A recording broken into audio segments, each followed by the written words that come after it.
Marquett, Devon, Burton, the saint and the sinner. And today we are giving you lessons on how to demo product, and we're going to do a Q&A. So if you have questions on entrepreneurship, business, something you're trying to bring to market, feel free to go ahead and share your question as we go through. You can use the information below. For those of you who are unfamiliar with me, my name, as I said, is Marquett Devon Burton. I have a bachelor's from the University of California, Berkeley, a master's from the Johns Hopkins University. I've been in various industries, including nonprofit, of course, for-profit. I've done it B2C, B2B, and B2G. I've had experience opening up markets in South Korea, Latin America, the United States, and China as well. I've had offices throughout the United States and also, of course, in some of the footprints I mentioned, Puerto Rico, South Korea. I was about to have one in China, then COVID rolled around, and here I am to help you all. I advise you all to hang on to the end because that's when I'll take most of my questions, but I'd appreciate it if you'd be kind enough to use the information below to send in your questions early and often. I was going through my computer today and I was looking for a particular file and I came across an old product demo that I did. It was a very simple demo and I want to share it with you because the most important thing in business is sales, making money. The lifeblood of a business is making money. It's not making a website, making a social media handle, making a logo, making a brand name, incorporating. None of those things are the lifeblood of a company. The lifeblood is the money. Most important thing by far. It will always be the most important thing by far. And no matter what a business says to you, oh, we're all about our mission is fill in the blank and, our vision. No, it's about money. It's a business. And if it doesn't make money, it will cease to exist. That being said, what I want to empower you with, not only through this lecture, but also through the various pieces of education I provide, is the ability to earn for self and to create the lifestyle that you want for yourself and your family. This product demo that I'm going to show you is very important. The reason is because it's a part of the sales process. And I want you all to know that for sure, sales and marketing are different things. Marketing, hugely important, but sales, you cannot have a business without sales. You can have a business without marketing. You cannot have a business without sales. So this demo was one of our core pieces of sales. And it was so simple. And remember, this particular business that I'm going to talk through, this one was called Fletch, which is a now defunct tech company that did really well for me. It took a lot of hard work, focus, and determination, sophisticated technology. It took a while to get off the ground, a tremendous amount of capital. But once it started moving, meaning once I figured out what I'm selling and to whom I'm selling it, product market fit, oh, man, it was just in hyper growth. So it was a beautiful thing to be a part of. And I really had to force it to happen. It didn't happen by chance. If you check in the description, I have a course called How to Create and Monetize Your Own App. When we say app, it's a fancy technical word for website or mobile application. So feel free to check that out if that's something you want to do. That I don't recommend that to everyone. I only recommend that to people who want to become 100 millionaires plus. This is for the people who want to make the big bucks. This is not for people who just want a lifestyle improvement. Anyways, let's go ahead and get into it. If you all would be kind enough to confirm that you can indeed hear myself and the video, I would be thankful. And mind you, this is a video, a product demo that I did for a client, and you'll be able to see the client's name. Hopefully they don't mind. It was very lucrative. And the important thing to understand, it was a B2B deal. And in B2B deals, you're dealing with big numbers, which is great. It takes a long time to close the deal sometimes. And in fact, sometimes you close, it takes a long time to get paid. But I want you to observe the simplicity and the roughness of this demo, but also the fact that it's customized to the customer. So let's go ahead and take some lessons here. Here we go. We live? Yeah. Great. So I'm going to test out the UA attendance app. Now, just to give you guys a little bit of context, Fletch is an automated attendance technology that I created, I invented. And in fact, I'm the person who created that vertical, which is to say effortless attendance. You'll notice on the screen, you'll see the Fletch app in the upper right corner. That's kind of the core technology, but mostly what we did is called white labeling. Well, what's white labeling? That's when you essentially sell your tech uh, you're not selling your tech, but you're allowing another entity, person, a business to put their branding on top of your technology and present it to the consumer, the end user, as their own. And so that's what we used to do a lot of. And there are a number of goofballs on the internet, mostly dusty black fellows who are dim-witted, uneducated, and impoverished. And they'll say like, you know what? I looked up your app. I don't see that many downloads. It didn't have that many downloads. How'd you get so rich? Well, it's because we white label. So most of the downloads would be from the university's app. So we're either building into their existing app or we create an app separate from their primary student app and we put it under their brand. And in other cases, we even deploy the app directly onto their hardware. So there's some universities that will give every student an iPad and we'll have our technology under their brand pre-installed on the iPads that the students get when they first enroll. So there's so many different ways to do business, but my advice to you all is if you want to learn something, learn from people who are verified and vetted, because those who are not verified and vetted, they can't teach you how to do business. They can't teach you how to grow money or how to earn money, grow money, and manage money, how to protect money, how to recover money. And they can't even do a proper hit piece on a business person on YouTube because they lack the experience to understand business enough to be effectively critical. So what I'm telling you is that the only person who could actually pick apart someone else's business is someone who's been successful at business. Now, here's the kicker. Someone who's been successful at business wouldn't take out the time to do that because it's not very profitable. They probably have better things to do. But anyways, as I was saying, the Fletch app is the core technology, and we let a lot of folks, a lot of institutions, namely medical schools, nursing schools, trade schools, mostly private schools, a lot of graduate schools, and big names that you've heard of, put their brand on top of our technology. So here we are. You'll see in this particular case, this is a very large school that I trust you all have heard of. Go ahead and open the app. This is for their medical school, and we really fell in love with that that subsection of the market. And the reason that that was important is because in business, it doesn't matter if you're in the tech business or any other business, you have to know who you're selling to, who is actually using and or buying your product. What's their age? What's their race? What's their gender? What's their language? Where do they typically live? What's their income level? What's their education level? What kind of music do they listen to? You really want to understand this person and almost be able to build an avatar so that you can effectively sell to that consumer because you understand them. Carrying on. First prompt you to log in. So what I did, and I think that this is an excellent sales tactic, you make a little bit of investment up front. Now, when you're doing B2B deals, the payoff is enormous, six-figure checks, $300,000 checks. So it's okay to make the investment up front, even if the deal doesn't go through. But what it helped the deal because when you show the university or the medical school, they're like, oh, wow, like you pretty much built it already. So I trust that you can actually deliver product on time at high quality with a high level of reliability and uptime, right? Because you've already done it. And it must have been so easy because we've not paid you a penny, but you've already created the very thing that we're certainly looking for. And then we're going to click continue and use the Net ID authentication. This is particularly clever for two reasons. Number one, in giving them a demo, I'm actually doing more than demoing the product. I'm onboarding them onto the product. You see, they think they're getting a demo. They're really getting an onboarding because by the time I'm done with the demo, they already know how to use the product. So I'm like, hey, you guys are already trained up on this. Let me hand over some logins to you. Try it out. Tell me if you like it. Let me see what you think. On me.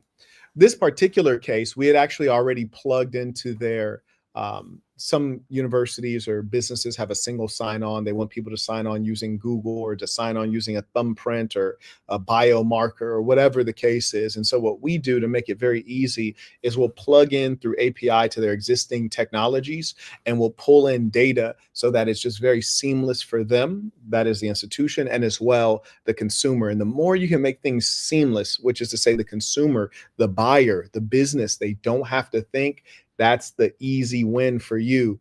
I always tell you guys, simplicity and oneness. Simplicity and oneness. Make it simple, make it easy. If they need more sophistication, let the consumer ask. Do not over engineer. We'll type in our username, which is Fletch 2 test. We're going to paste in our password just because it's a long one. We will click log in. That will then log us in. It then asks for access to location, which is really actually not location. It's just checking our proximity to hardware device. Now, this is an important thing in the sales process, and there's various sales methodologies, and they go by different names. Sometimes it's a different name, it's the same methodology. There are things called consultative sales. There are sales approaches that consider objections. And so, in my onboarding process, which this is really a demo, but it's also really an onboarding process, what I do is I anticipate, and I've done this many times, I anticipate the concerns, namely around safety and privacy. And so as I go through giving a harmless demo, I'm actually giving a great sales presentation and anticipating their concerns and answering their questions in full HD color. So what I say, because when it asks for permission for location services, I explain this isn't GPS. It doesn't pinpoint your location. It just tells proximity to this hardware device that we utilize. So it doesn't actually know where you are in the world. It only knows where you are in relation to this device. So it doesn't actually track you. It is, in that regard, it's dumb and it's imprecise, but it does exactly what you are paying me to do. Let me go ahead and take a pause for the cause. Please do share your comments, questions as we go through. This is highly valuable information. I don't think you can get anywhere. And if you can, sign me up. Must be good stuff. Anyway, shout out to Saul supporting the work. Comes in via PayPal. He writes, peace to the saints. Purchase Conference 3. So much game in it. I appreciate that. In fact, we just put that on school.com/Marquett. And the reason we did that is because people are buying it a lot. I don't know why now in particular, but yeah, you're right. It has a lot of great information in it, from negotiation to business to Amazon. It's really underpriced. I gotta remember to increase the price. For those of you who are smart, you can use the link in the description to grab that. I also acknowledge Joseph, the very first person supporting. He came in via Venmo. Let me get from under this cover. It's getting toasty in here. I have to mess around and open up a window. It's toasty. I also acknowledge Issachar came in via Venmo, writes peace to the saints. And shout out to those who stand up, make their name known. Shout out to those who pay what they owe. I appreciate you. And I do this session for the hustlers. I do this for the people who want to earn well. Shout out to Andre, comes in via Venmo. He writes, tuition for the live. Notepad is out. Let's work, sir. Peace to the saints. And Andre's an entrepreneur too. Shout out to Andre and all of those like him. And what I want to let him know, and each and every one of you, is that you may go through much time in struggle. You may, in fact, go through years of struggle. I did. But what I can assure you is that the moment that you strike gold, and gold is product market fit, when you understand what you're selling, you understand to whom you're selling, all of a sudden you're going to go into hyper growth, and it's going to be the most exciting part of life. And you're going to be so thankful because your struggle paid off. But the comedy is that you've been working hard up to that point with no sales, no money coming in. Now the money's rolling in. Now you have to work even harder. You got to hire people. There are different problems. It's a beautiful thing. But what you enjoy is that you get to reflect and realize, oh, like when I was struggling to get my product to sell, that was also a good life. Like, because now I'm working even harder. I have less time. I'm more money, but less time. But when you have money and no time, you're not spending the money. I can't tell you how much money I saved in the early years of my business just because I didn't have time to spend money. Of course, I was like kind of, really unloading it quickly at the early part when I was in product development. But life is going to be very interesting for those of you who are entrepreneurs. It will pay off greatly. The gentleman writes, how much is a consultation? You know what? I'm going to go ahead and recommend that you don't take a consultation because I want people to be ready. For me, it's not about the money. I want to talk to interesting people. Most importantly, I want to talk to people who are determined, women, men who are determined. They're serious about improving their relationship. They're serious about earning financially. They're serious about an opportunity. I want to talk to serious people. And I'm doubtful that you're probably serious because you sent that as a regular chat as opposed to a super chat, and there's no guarantee I'll see the regular chats, and I generally don't answer them.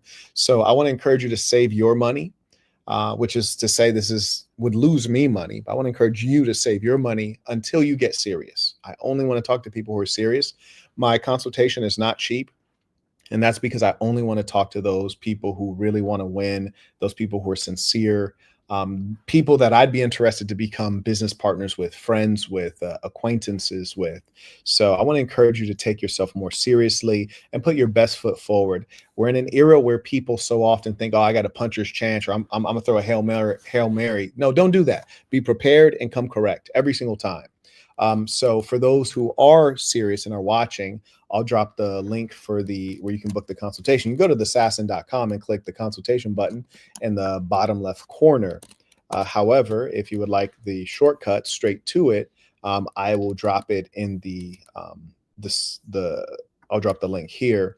And I want everyone to be aware. The reason I don't state the price of my consultation is because it changes. It goes up. It becomes more expensive.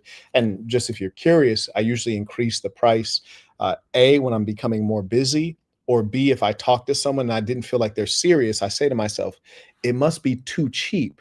If goofy people can afford it, it's not expensive enough. So then I'll increase the price because my time is highly valuable. I only want to talk to people who are serious. Here's a link for those who are serious about improving whatever they're focused on: health, wealth, or relationships. And thank you for asking. Moreover, may I acknowledge, shout out to Frank, writes tuition, appreciate you. May I also acknowledge Juan, writes peace to the saints. Okay, looks like we're caught up there. Fantastic.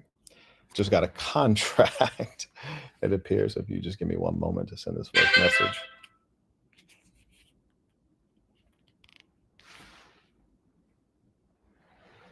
Hey there, I just saw that document that came over.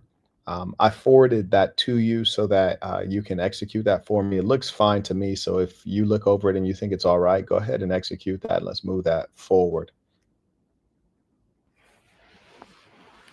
Yeah, and another thing that's important is good people. That's why I don't like to do consultations with just anybody, because a consultation is an opportunity to build a relationship. You cannot be successful in many things without having great relationships. You're not going to do it by yourself, whatever it may be. Shout out to Nasty Work, writes tuition. Thanks for the content. You're welcome. And I appreciate you having gratitude. I also acknowledge Sire, writes peace of the saints, tuition. Let's work. So we're going to click always allow. And that way at your school, they can track your attendance in the class on an ongoing basis. So what we're going to do is if you click the feed, it'll show you all the information here. And you can also post to this feed if you so choose.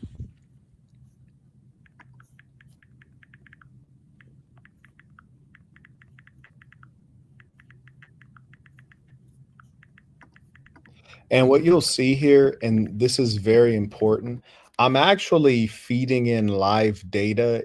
I'm not creating dummy data. I'm showing them precisely how it functions. I'm not showing them everything it can do. I'm showing them at most 3 features, and certainly the feature that they're mainly buying. And that's a good demo. Simplicity, simplicity, simplicity, hyper focus on the one thing that they're actually buying. In this case, they're really buying the attendance technology. And so I'm going to probably speak a little bit more about that. Shout out to Mr. Naeem, writes, definitely got to come back to this. These lives motivate me to lock in on my business ventures. Yet another example of the big homie providing value directly to the soul. Peace of things. I appreciate that. And yes, indeed, these ones, it's so satisfying because entrepreneurship is very challenging, especially at the beginning. And to hear the experience of someone who's been through it, to tell you the right steps and to let you know, I know you're going to make it. If you persist and you use good information, you're going to make it. And what made me confident as I was going through as an entrepreneur, I would always say to myself, if someone can sell cigarettes, I can sell anything. If you can sell cancer sticks that have warnings on the package saying, hey, you are going to get ill from using this detrimental product, I can sell what I got to sell. But the key is good product. I've always been a believer in great product, not to where you need to sell it, but to where it sells itself. That's great product. May I also acknowledge the sage and the savage? I appreciate you. Um, Shout out to Charles writes, how would a service-based business work where I share my Bluetooth device with neighboring friends? Example, on watching movie on a plane on one iPad. Well, the first question you have to ask with a business, particularly a tech business, is what's the revenue model? Like, forget the idea. What's the revenue model? How do you get paid? I hope you were here at the beginning of this talk. I said money is what a business is about. So don't ever lead talking to me about the idea or the product. No, no, no. The money. So what does it cost? What are they paying? How does the transaction occur? Let's start with that. And for example, in the link below, for those of you who want to get in the tech business, and it sounds like that's what you're interested in, there's a course called How to Create and Monetize Your Own App. I rarely promote it because most people don't want to do that. I made it for the people who want to make hundreds of millions of dollars. My goal, because I know, because it took me so long to make the course, I'm not going to get much return on what you pay to take the course. My thought is that when you make $100 million, you'll look out for your boy. You dig? You look out for your boy when you got half a billion dollars. I appreciate it. Thank you all in advance. May I also acknowledge via PayPal. Shout out to Mr. Chapman writes, Peace of the Saints. I'm glad you're emphasizing the value of a product demo. I did a demo of my most recent product, and I think it was very effective. And check out Mr. Chapman. He's on thesassin.com. He has a fine pair of exercise shorts, which I actually have 2 pairs of them, and I have them both with me on this trip. And when you take a trip, you kind of only pack the essentials. One thing I like about them is the underwear built in, and it has that cell phone pocket. Admittedly, I always run with my cell phone, so it's very convenient for me. And one thing that's really clever, may I compliment you on this, Mr. Chapman, the rear pocket in the back is shallow, which is great because when you put your keys in it, it doesn't jingle all around in a normal size deep pocket. So that was really thoughtful. That lets me know that you use the product. So I really like that, and I appreciate that design element. And I will be buying more from you. I look forward to hearing about your next batch. And for those of you who haven't gotten any of this batch, feel free to grab a pair. I got 2. That's just me, though. May I acknowledge Emmanuel writes, oh, it comes in with a bowler alert via PayPal. He writes, Peace of the Saints finally caught me alive. How would you recommend an average Joe worker like me pivot into tech? That's a good question. So first, you would start with knowledge because the truth of the matter is that our actions should follow from our thoughts. Knowledge is what informs intelligent thinking. So, for example, if you really want to go into tech, well, number one, tech is a broad term. So, if you wanted to, for example, create and monetize an app or a website, then I'd recommend you start with the course link below. If you would like to become a network engineer, then I would probably recommend that you would study for a certificate. There's also someone I could possibly connect you with. Now, there are various, tech is a very big, there's a lot of breadth there. So if you'd be more specific, I might be able to give you some guidance on that. But I think tech is I know tech is the most important, most flexible, most profitable, most useful vertical that you could ever want to get into. So I encourage it highly. But remember, your actions follow from your thoughts, and your quality of thought will be defined by the quality of knowledge that you have. So fill your mind up first. And you guys may recall, I don't really often recommend study and reading too much. I recommend action. But if you're going from one industry to a different industry, you need to learn something. Yes, right? You don't want to go in there ignorant. May I acknowledge Juan writes, I've been watching your business lives, and one of my favorite moments is when you went off on someone who said you should be VP to Sean Strickland. That made me jump rope even harder. May I also acknowledge Seven writes, Peace of the Saints. First of all, how was Switzerland? I've not been in Switzerland. I've been in a couple countries in Scandinavia. Unless you're talking about when I was in Switzerland some time ago. Switzerland, I enjoyed. It was beautiful, expensive, upper class people. The currency is very strong. Things are quite costly, so do prepare for that. And when I exchange dollars for francs, Swiss francs, or euros, or British pounds, or Jordanian dinars, or Omani Reals. I always keep those currencies because they're strong. And so I would encourage you to do so if you must exchange currency. But Switzerland was a fine place, very developed, very civilized, and liberal in the right ways. Some places like Sweden, for example, are liberal in the wrong ways. But Switzerland, I quite enjoyed. He writes, can you see yourself establishing a base there? I have prepared my mind to be able to settle anywhere due to the fact that we're in revolutionary times, and I will be taking revolutionary action. And the life of a revolutionary is a life on the road. And so I've prepared myself for that. But I prefer not to be in places that are very cold. And also, I prefer to be in places where it's easier for me to blend in. If I were to be a hunted man, and Switzerland is not a place that would be so easy for me to blend in. And so, yeah.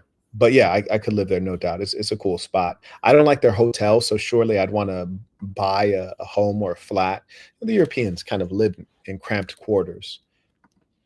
Shout to Seven. I think he came back. Yes, he did. Via PayPal, he writes, secondly, on your journey to financial success in your 20s, if you could go back in time and mentor yourself, what would you tell yourself?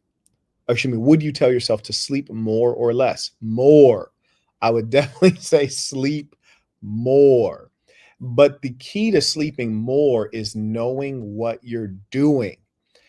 Part of the reason that I couldn't sleep very much is because I had to work so much. Part of the reason I had to work so much is because I was working on everything, working on things that are irrelevant, things that don't add up to a dollar, things that don't matter in the grand scheme, because I didn't know what I was doing. So I would say sleep more, get more targeted mentorship, not general mentorship, but targeted.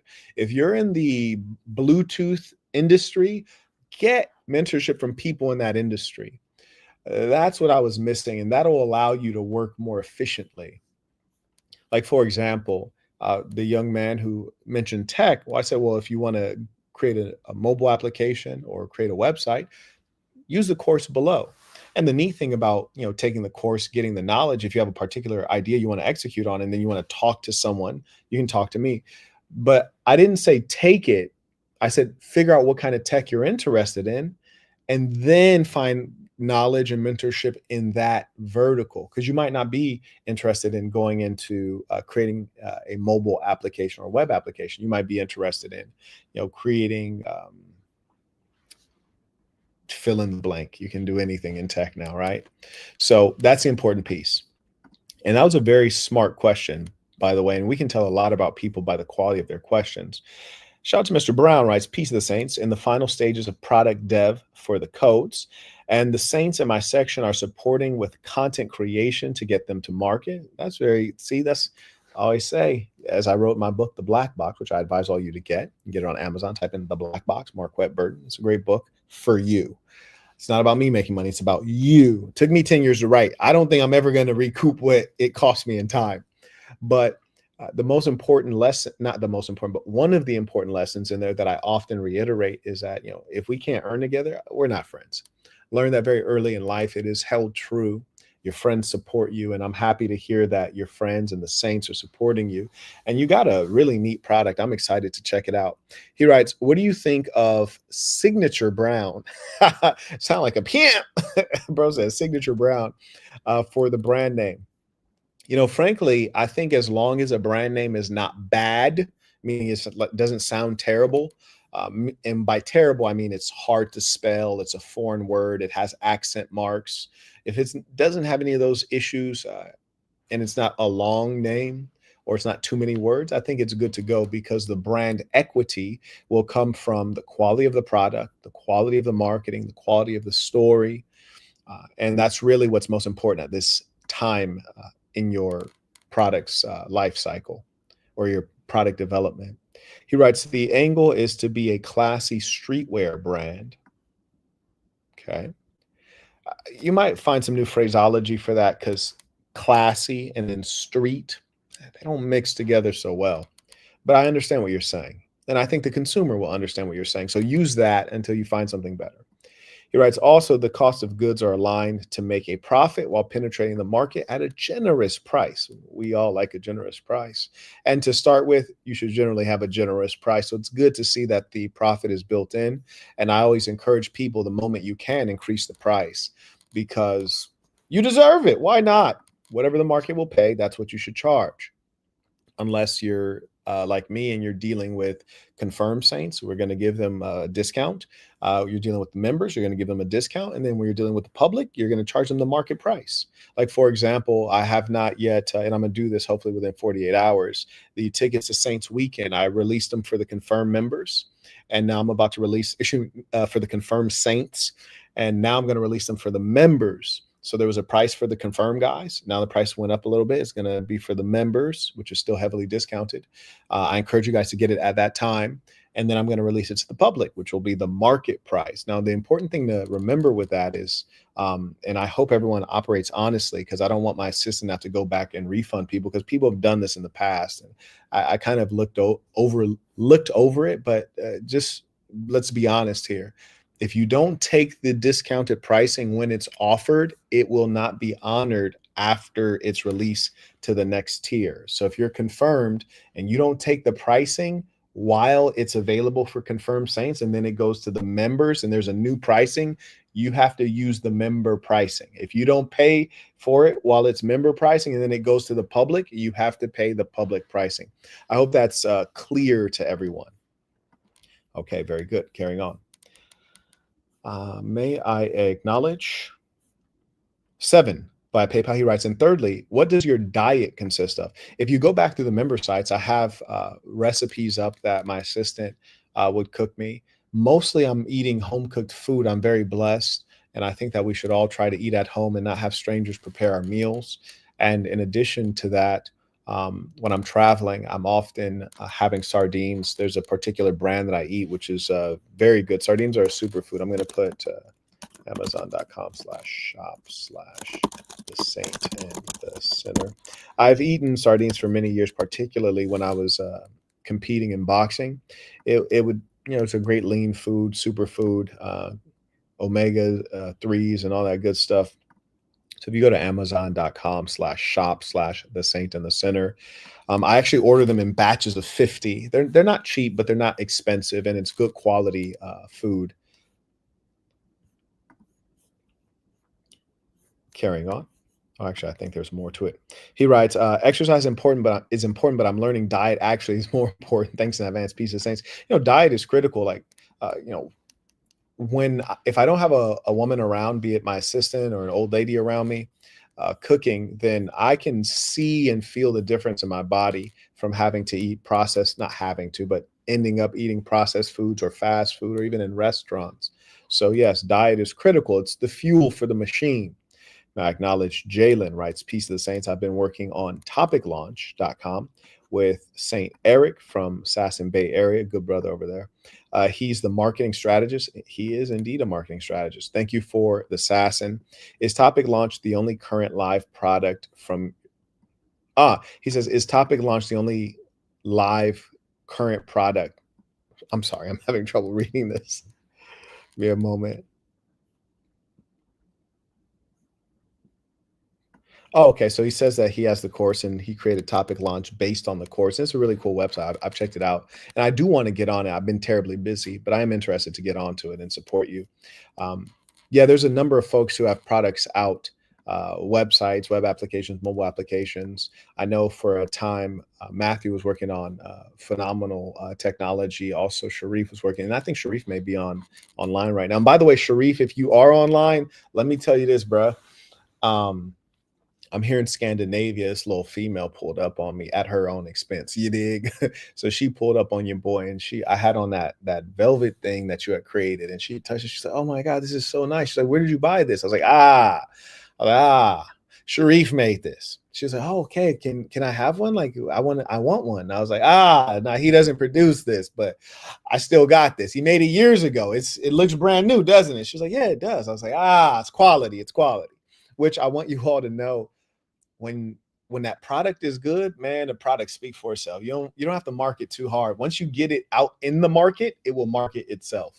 But shout out to Sharif. He created one of the coldest shirts that I have. And the most important thing for me is you wash it and you wash it and you wash it, and it comes out looking brand new. I was just exercising in it earlier today, no lie. And I'm going to wash it and it's going to come out looking great. And I'm going to wear it as a regular outfit. And then I'm going to work out in it afterward and I'm going to wash it again. It's a beautiful thing. So shout out to my entrepreneurs, man. Shout out to the guys who are really out here producing. You matter. Bro creates good product. I mean, that's something I'm proud of, and I'm proud to say. You know, when Shorty was like, "Where'd you get that?" I was like, one of my students made this. You know, very, very proud. And the beautiful thing is when you know product is good, is when she's saying, "Where did you get that?" She's expecting me to say, "Oh, you know, this is Bottega, or this is fill in the blank with something you'd expect a place you expect a boss to get some drip at." So shout out to Sharif, man. Anyways, may I acknowledge the ballerism? Shout out to Emmanuel. Came in again on the baller level. He writes, thanks. I'll definitely check out that course. I'm currently making 70K, working about 50 hours. I'm looking for a better paying career. Okay, very good. Yes, and I would encourage you to not quit your job until the last minute. Don't quit your job until you have predictable income coming from your entrepreneurial venture. Then quit, you know, when you have to. And in fact, frankly, and this is Book of Dark Truth stuff, so I wouldn't even encourage you to quit. I'd encourage you to get fired. And, you know, Book of Dark Truth stuff, you guys can figure out why at a later date. Or if you ask me, I'll explain. 1 second.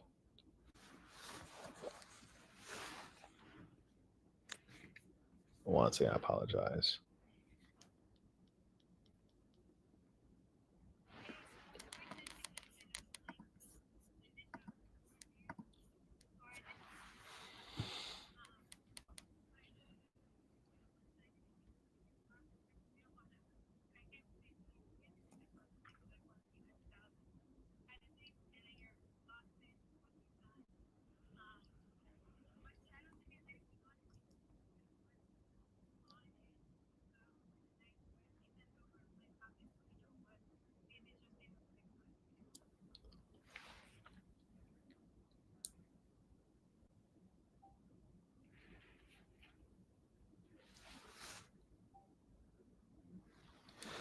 Very smart. I like your instinct there. I have the same instinct, and I appreciate you being strategic. We want to stay off of paper as long as we can, so that's very wise. I'm gonna drop down in sub-Saharan Africa, as I mentioned, and then I'll make a speedy trip over to the States and basically wherever we have the best deal at or the easiest commercial airport to get into, I'll start there. I think it'll probably be wise to for me to fly into Texas, and then we'll look at the deals there, and then maybe move up to PA. No, I'll go from Texas to Louisiana, and then from Louisiana to PA. That's what I'm thinking as of now. We can work that out later. But yeah, good idea on staying off of paper.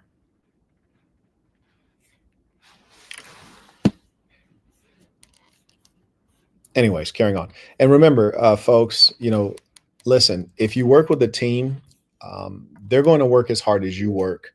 Um, if you can make them. No one's going to work harder than you at your business. No one's going to work harder than you to make you rich. So you always have to be at the lead. One of the things I've always enjoyed running a corporation that has offices in different countries, different time zones, is that if I wanted to, I could work around the clock. If I have an idea, I can pass it off to my guy in Ukraine. I can pass it off to my guy in South Korea. I can pass it off to my guy in India, pass it off to my guy in the Eastern Standard Time Zone. So I like that I can keep things moving, and I always avoid being a bottleneck. I never want anyone waiting on me. I always want to be waiting on them because I can push them. I can make them move faster. They can't make me move faster because I'm the boss. So I don't ever want to be the slow one. If you don't have hustle, if you don't have the instinct to get it done, if you're not truly ambitious, you don't need any of the things I'm talking about. You need Boss University first and foremost. It's not linked in the description, but you might need to figure out where you can find it. Because if you don't have that inner drive, you need Boss University. If you can't get out of the bed in the morning, if you don't have purpose in your life, if you don't understand yourself, if you can't get motivated, if you don't want to be great, you need Boss University. You need to work on the inside, because it's entrepreneur stuff. This is all the outside stuff. This is the money. This is the relationships. This is the deals. This is the outside stuff. Get your inside in order and then manifest the material things. Okay. All right. Oh, thank you. Shout out to moderator extraordinaire, Uchi. Appreciate you. Anyways, carrying on. And shout out to Wayne, who just renewed his membership at thesassin.com. That's THESASN.com. Click join.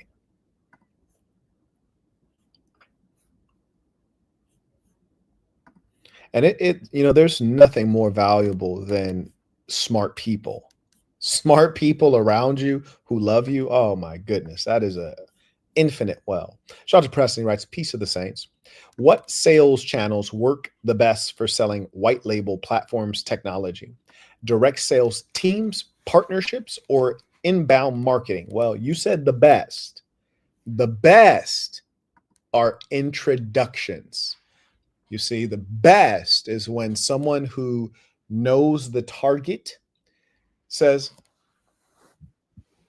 hey, Jim, a young kid named Marquett Burton, African-American, went to Berkeley, Johns Hopkins. He created this tech. Is pretty good. I know him through, Sarah and I go back 40 years, and she introduced me to this kid, Marquett, 3 years ago, smart kid. Would you give him 10 minutes? Guy's like, yeah, sure. I'll give him 10 minutes. Okay, fantastic. I'm going to connect you guys via email. Matter of fact, I'll do it right now. Pull out their phone, boom, boom, boom. Connect you via email. Not only is the guy going to give you that 10 minutes, he's going to give you that 10 minutes. He's going to trust you. He's going to give you a chance. He's going to want to do a deal with you. That's the best. The best is coming in with an introduction from someone who is trusted. That's the best by far, man. And here's the thing. When you come in and someone like held your hand and walked you into the office, this kind of an introduction, that kind of an introduction is priceless, because all of a sudden the red tape is about to go away. All the red tape's about to go away. Shout out to a woman named Carrie, lovely woman. I don't even know if we're still friends because of some of my political commentary on YouTube. But, I love her to death, and, I owe a great debt to her. But she introduced me to so many people whom I did deals with, one of whom I'm thinking of right now, good brother named, I'm not going to say his name, but Dr. D, let's say, pause. He was a president of he was the dean of a university. And I remember I walked into his office, we talked through the deal, and I demoed the technology. He's like, okay, well, this works. You just showed it to me. Carrie, you're good with me. So can you deploy this in a month? Now, mind you, this stuff should take like 6 months to get through all we have to take it to committee. We have to vote on it. We have to approve the budget. We have to go through the implementation process. You have to put in a proposal. We have to put out an RFP. We have to sign off and get the president of the regions to.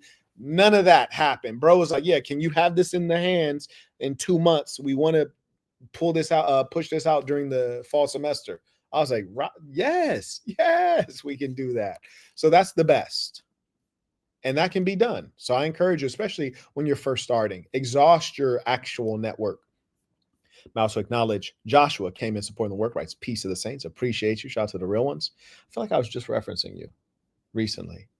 Anyways, shout out to Charles, writes, Charles, aka Thule, writes, tuition. Very consistent. I also acknowledge Andre is back. He writes, what is the best way to position my product in a competitive market? One, don't be in a competitive market. That's a good start. For example, with this product that we're referencing, Fletch, right, which was my effortless attendance technology. The attendance business, it had a lot of players in it, but I was in effortless attendance.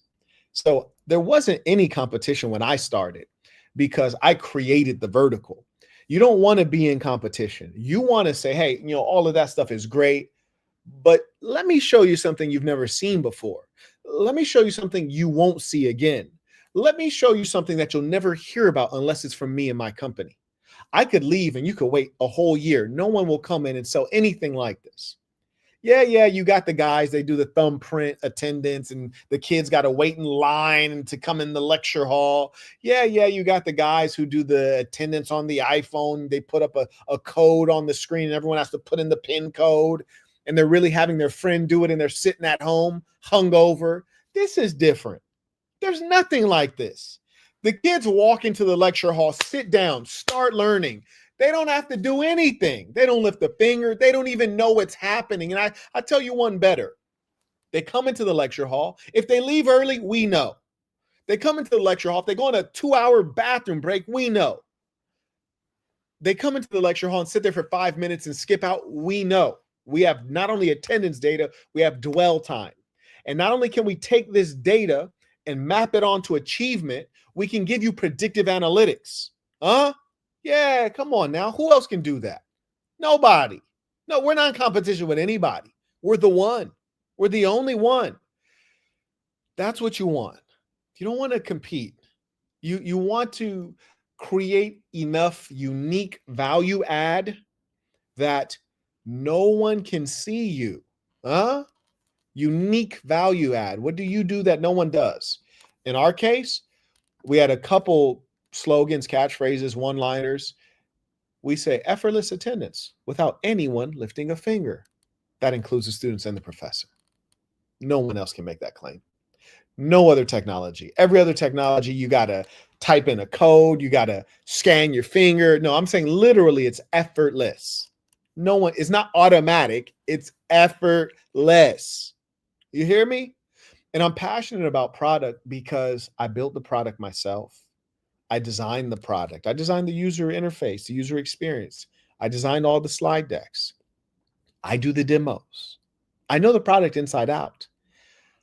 I'm passionate about product and I know it's the best because I know the competition. In some cases, I know the executives that I'm going against.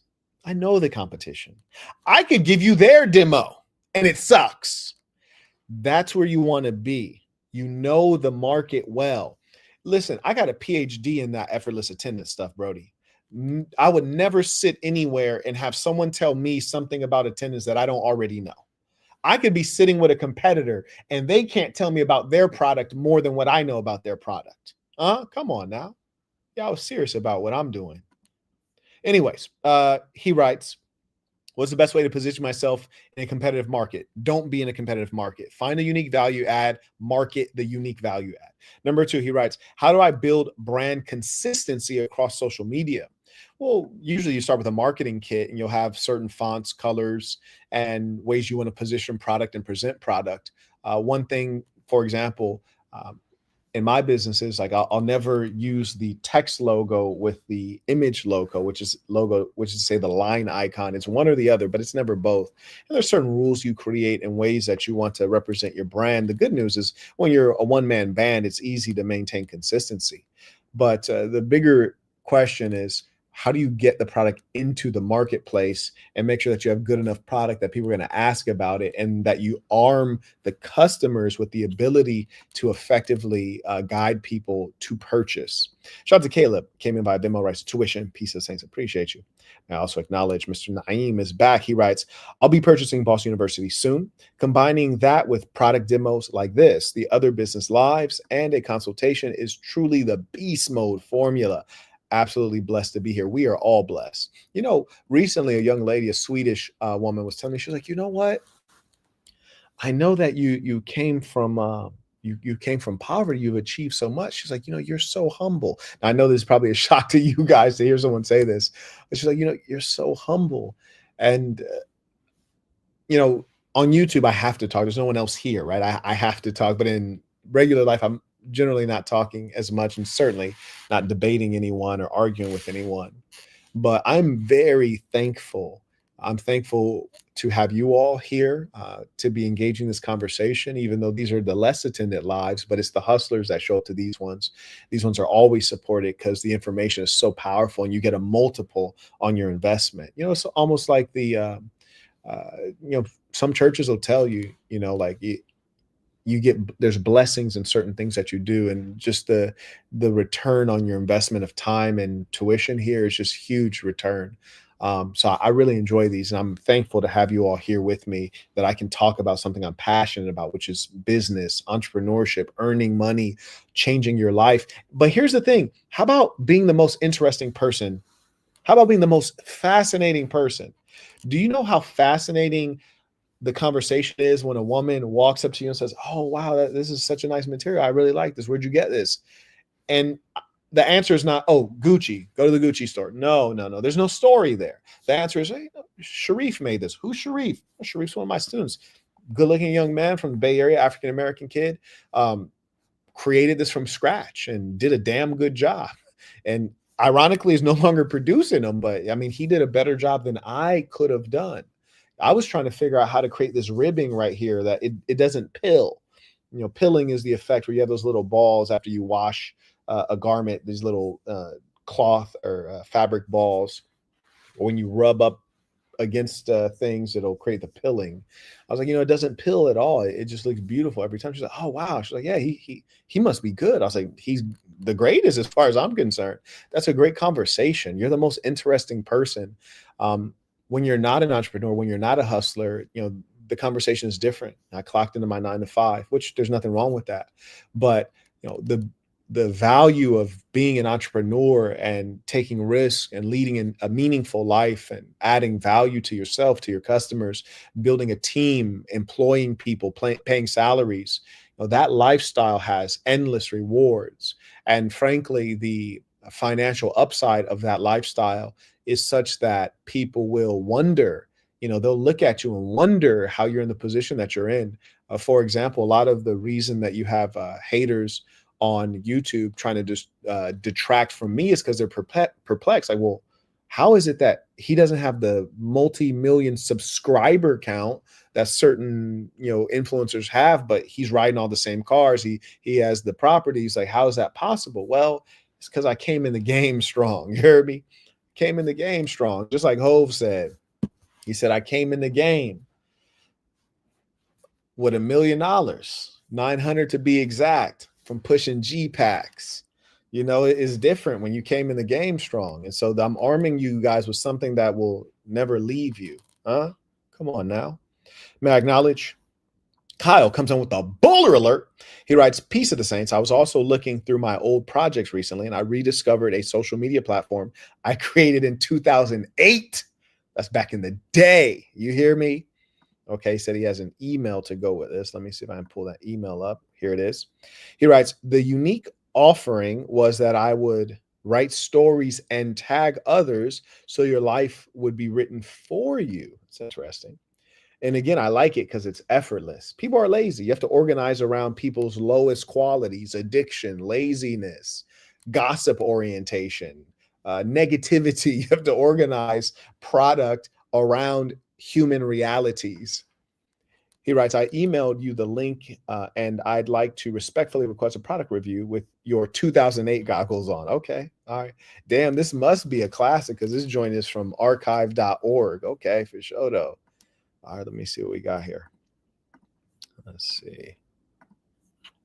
Bro, I said 2008. I'm just trying to like put myself back into 2008 mentally.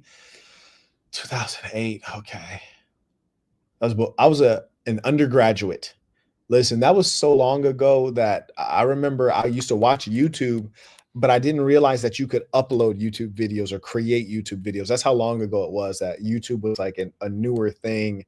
And, people didn't understand the concept of being a content creator. I think at that time, really, I was watching YouTube videos, but it was basically like reruns of TV shows or talk shows. Anyway, so here we are. And obviously, some things are going to have trouble populating because it's from a web archive. Today's top stories. I just flew back from Aruba.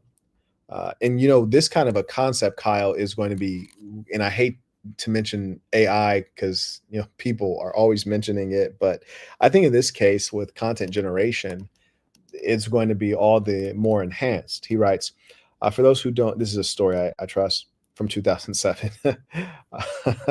This is great. "For those who don't work the type of company that rewards you with ridiculously lavish excursions for simply being good at your job, Aruba is a quaint little Dutch colonial." Okay, very good. So some blog type stuff here. and some pricing, which people always appreciate. A little bit of humor as well mixed in for good measure. List of the users, which is, I think, a good thing. Has some Google ads in there. That's a great thing. I don't recommend this. Like, I wouldn't call this a revenue model because it's only really profitable when you have a high number of users and visits.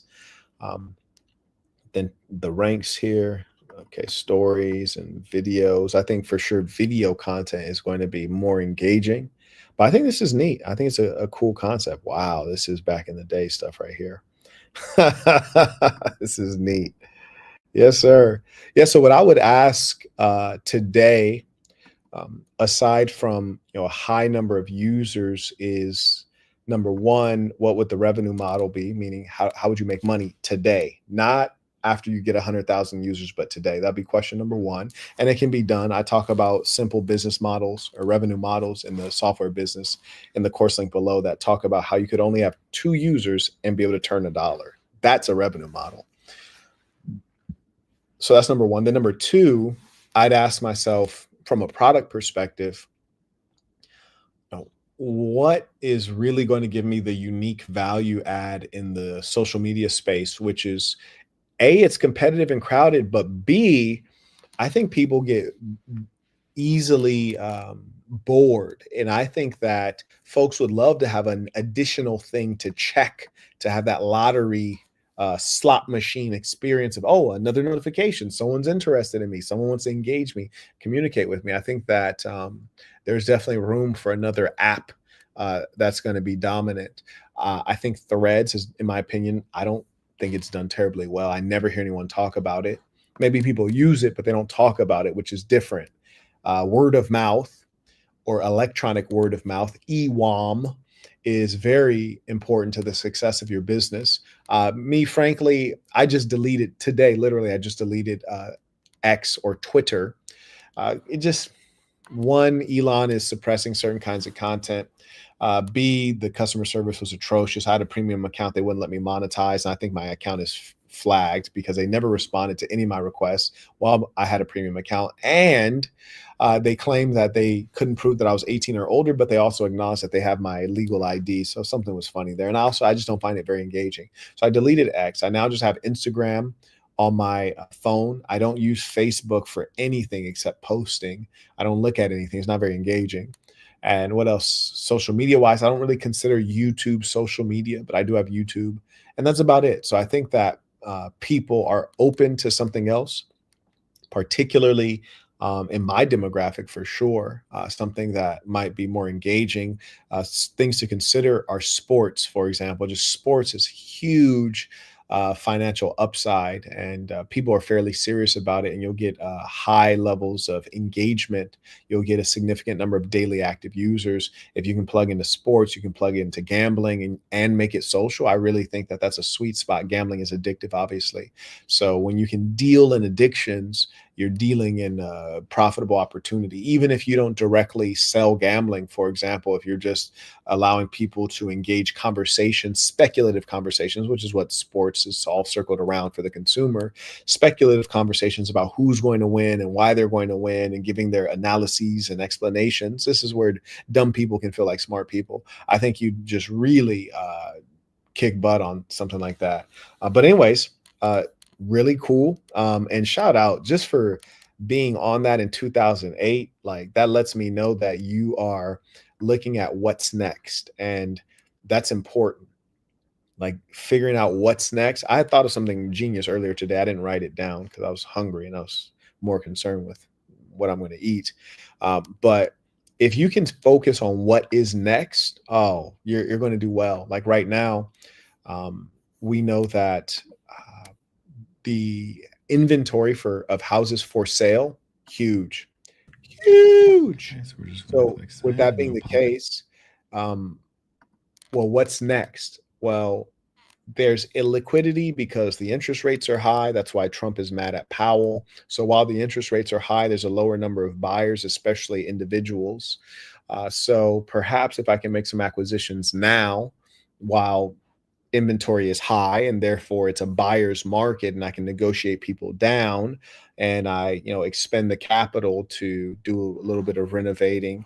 By the time that interest rates do come down and there's liquidity in the market and people are ready to buy, I'll have something that will have instant equity in it if I wanted to just take out a loan against it, or B, I could sell it at a much higher rate.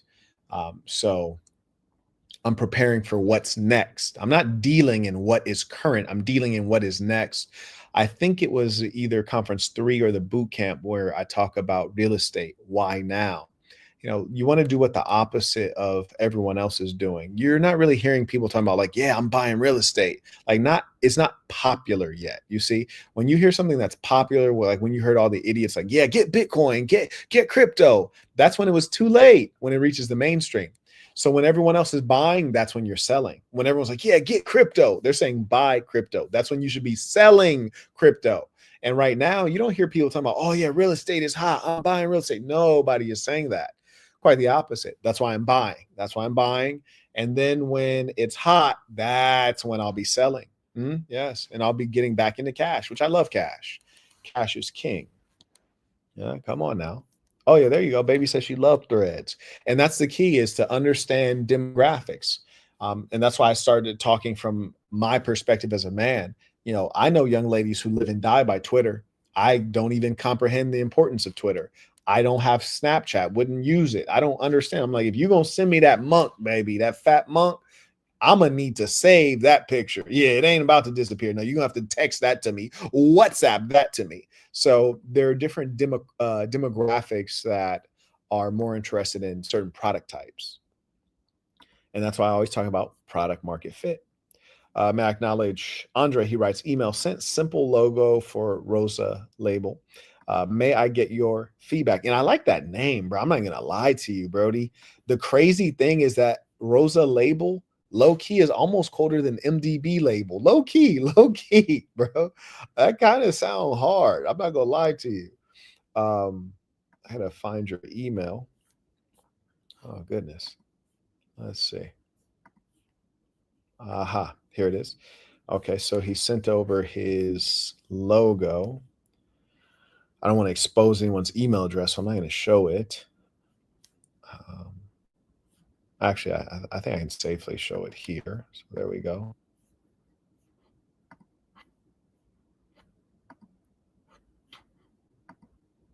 Okay, so that's the logo. I'm not loving it. I'm not liking it, actually. I'm not sure why it's an RS instead of just an R. Nothing wrong with an RS. I was just curious. And I also feel that, and I mean to use the word feel. I feel that it needs to have some framing to it. Framing might help. And also consider this, and this, as you get deeper into your business experience, you're going to think about different things. It's 2 letters in a thin font. Sometimes when you want to put, you want to stitch your logo on, certain producers will require that it's thicker just to even do the stitching so that it's visible. So if you don't want to always have to make it massive in size, you'll have to make it perhaps a little thicker so that it can be stitched on to certain mediums. But I'm not loving it. But truth be told, it doesn't matter a lot. And the reason that I say that is because so many of the things that we don't like because we like it. We like it because the product was great. Or we like, for example, the Nike logo, like the swoosh symbol. When you really look at it, it's not symmetrical. Like you can't fold it on top of it itself. So it's asymmetrical. It looks like this, and it doesn't have any particular beauty to it. But it became iconic, and it became iconic because the product was good, and people bought the product, and thereby the brand, the product invested meaning into the brand. So that's what I would focus on. May I acknowledge Don? He writes, for a product-based business, would you aim for net profit or better margins if you're trying to get rid of inventory, and why? Bro, trying to get rid of inventory. I've been in that position. I don't like that position. That's one of the worst positions, is trying to get rid of inventory. Yeesh. So I tell you this. Number one, if you're trying to get rid of inventory, nothing matters, right? Because I would presume that you're trying to get into a different product line. Get rid of inventory is never a good thing if product is good. Get rid of, that's not what you should ever want to do if product's good. So I'm assuming maybe you're wanting to exit this particular product line. That's number one. And so when you talk about net profit, well, yeah, if I'm trying to get rid of it, yeah, I'm looking at net profit is the number one consideration for sure. But here's the thing. In developed businesses, that's when you start looking at margin. And these two things are very close. So I'm just going to simplify it if you don't mind. It might take you a little bit away from your concept. And so let's say profit versus margin. So profit meaning just get rid of the product, make some money on it, so you can get into something else. Well, yeah, if you want to get rid of inventory, the most important thing is sell it, make some money, make some profit. Great. If you have a developed business, you understand product, you understand your customer, and you're saturating the market, and you're having trouble finding new markets to sell into, then margin becomes very important, which is to say, how can I keep selling the same thing or keep selling to the same group of people and sell at the same price, but make more profit? Meaning if I'm selling it for $10, but I'm only making $3 in profit, meaning $7 is going to cost of goods, it's going to shipping, it's going to taxes, it's going to fill in the blank. So after I sell this product for $10, only $3 drops down to my bottom line that I could put in my pocket. So what I'm trying to figure out is, how do I sell it for $10 still, but be able to take $5 and put in my pocket? Well, in that case, how do I ship it for cheaper? How do I pay less taxes? How do I improve, how do I maintain quality but decrease the cost of the materials? Instead of using real leather, can I use faux leather? Instead of using this textile, can I use a synthetic? That's when you're interested in margins. Frankly, I don't think this matters until you have a developed product. And I don't want to get too deep into lexical terms because I don't want to lose people here, because I'm not talking to an MBA class. And frankly, you look at people like Henry Ford, he wasn't terribly sophisticated, in mechanical affairs, yes, but I don't want to lose people here. I want people to be able to understand, and I don't want to try to make this into something more complex than it has to be. Before you're, generating month over month revenue at a significant level and you need to start paying taxes, you can keep it pretty simple. Number one, what's the revenue model? Which is to say, how do I make money? Number two, who do I sell it to? What's the avatar of this person? What's the specific demographic? Those are the foci to start with. Jalen comes in by PayPal. He writes, what's the driver for you to sign up or to use Topic Launch? What do you think the driver would be for other YouTubers? Well, the driver for the YouTuber is the money. So you have to pick YouTubers that actually have an audience. So if I were you, I'd say what's the lowest number of subscribers that the user, the content creator could have? Meaning real subscribers. There are people who have 500,000 subscribers, but they go live and only 50 people are watching. So something's kind of funny. So what's the lowest number of real subscribers that the YouTuber can have? Another metric I would look at is channels that have high super chat rates. So if they have a high super chat rate, then it's going to work well with your business Topic Launch. And the YouTuber will be financially incentivized. So he further writes, for other YouTubers, I'm assuming increase in revenue and engagement. See, don't play games here. Engagement, what the hell is that? What is that? Well, we know what that means, but what I really mean is who cares? Money, money, money, money talks. If you go up to a YouTuber and say, hey, buddy, I can increase your engagement by 10%. That doesn't mean anything. They want to increase their revenue by 10%. So simplicity and oneness, pick one value add, not two, not I can increase your revenue and your engagement. Screw it. Even if you're doing both, only talk about one, the revenue. I can increase your revenue by this percentage. You're going to get paid out cash money within this amount of time. And I've already done the legwork and created a login for you. Here's your email and username. Go ahead and log in. I already preceded your first campaign. So simplicity and oneness. You're getting there. You're on the right track. You're going to win, Jalen. You're going to win. I could already tell. But the only question is, are you going to make it easy on yourself? And I advise everyone to make it easy on yourself. Glide, don't grind. Shout out to Emmanuel. And that's why you're here asking questions. I respect it. You're going to be successful. Emmanuel writes, oh, by the way, baller alert. I think it's his third baller alert. We ballin'. He writes, you are dropping priceless gems on us.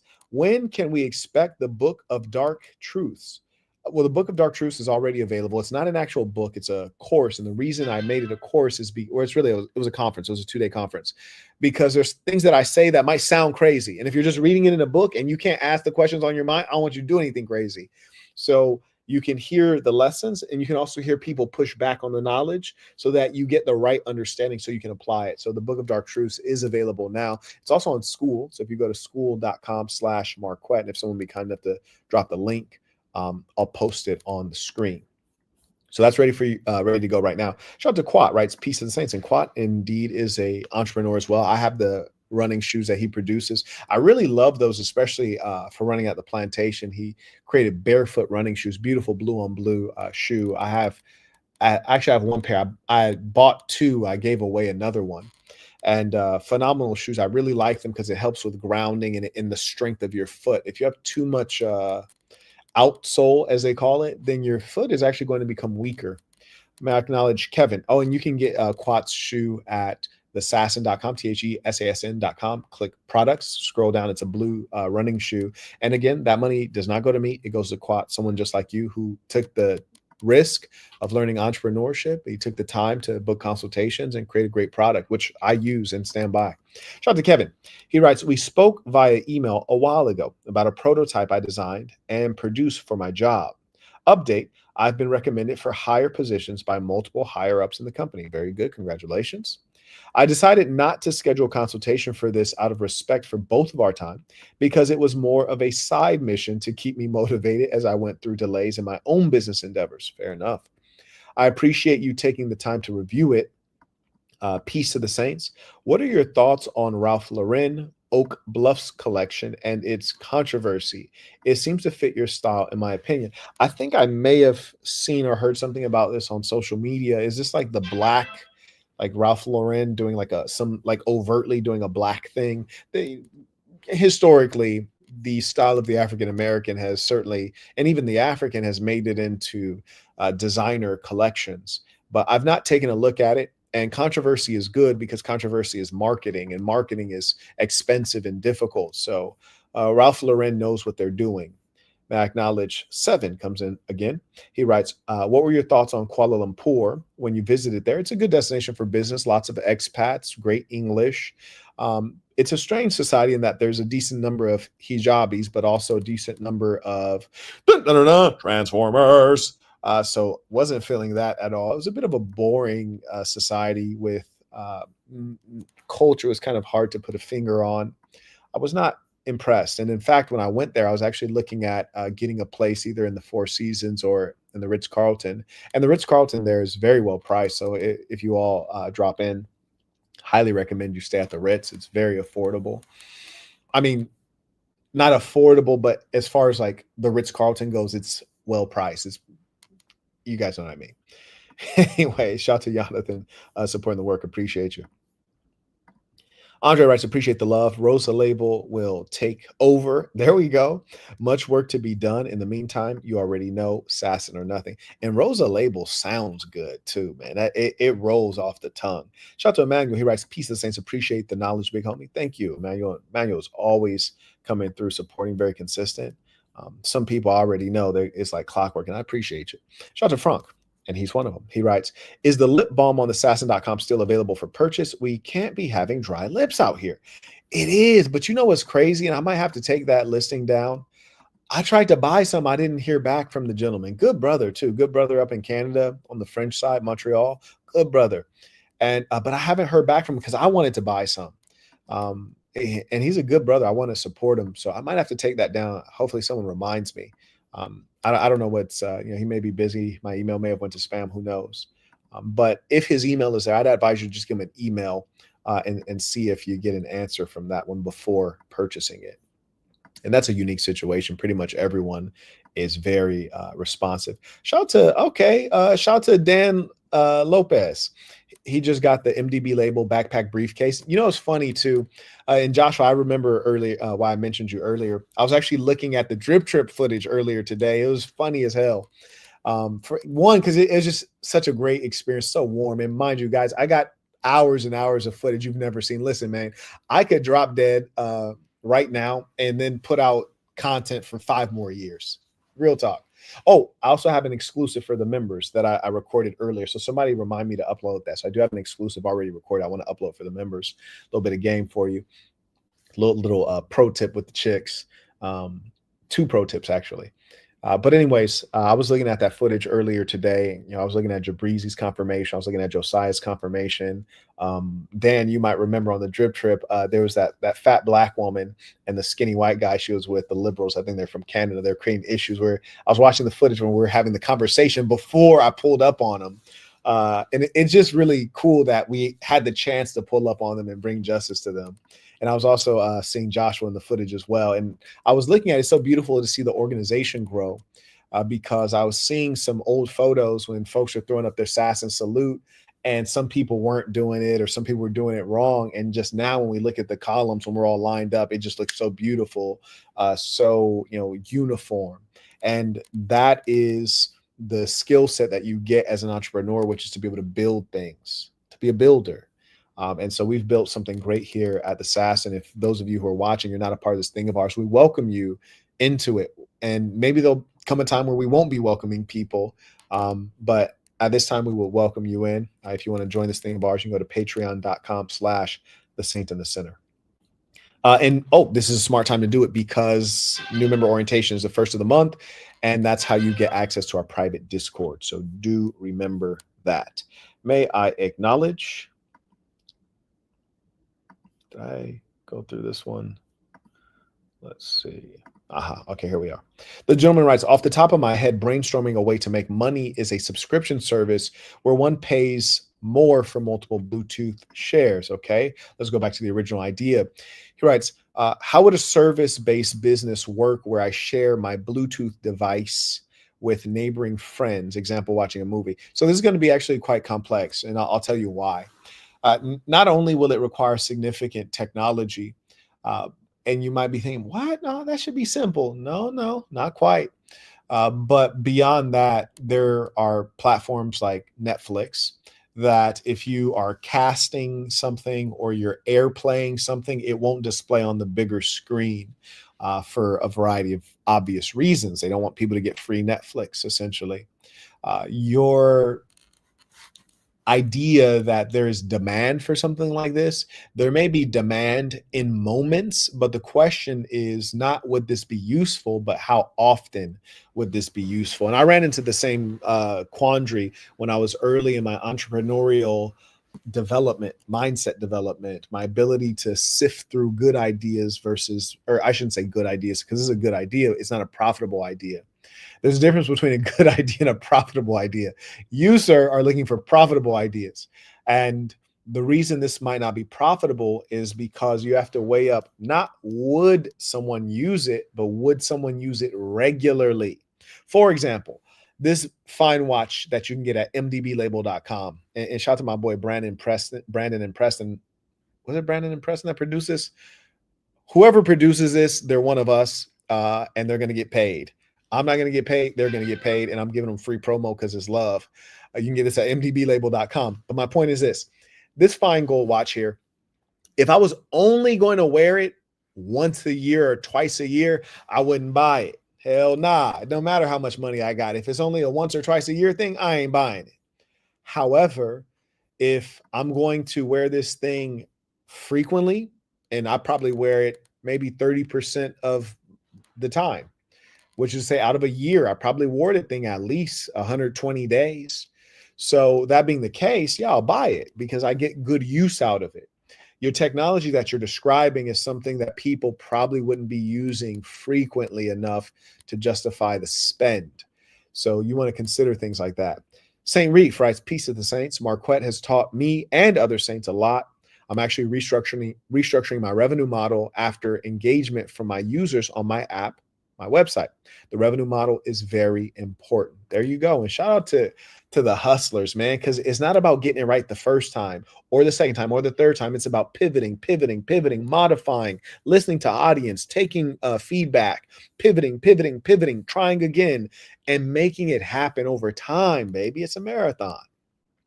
And to the gentleman's question, he had asked who else has apps and websites. Here's another example of somebody.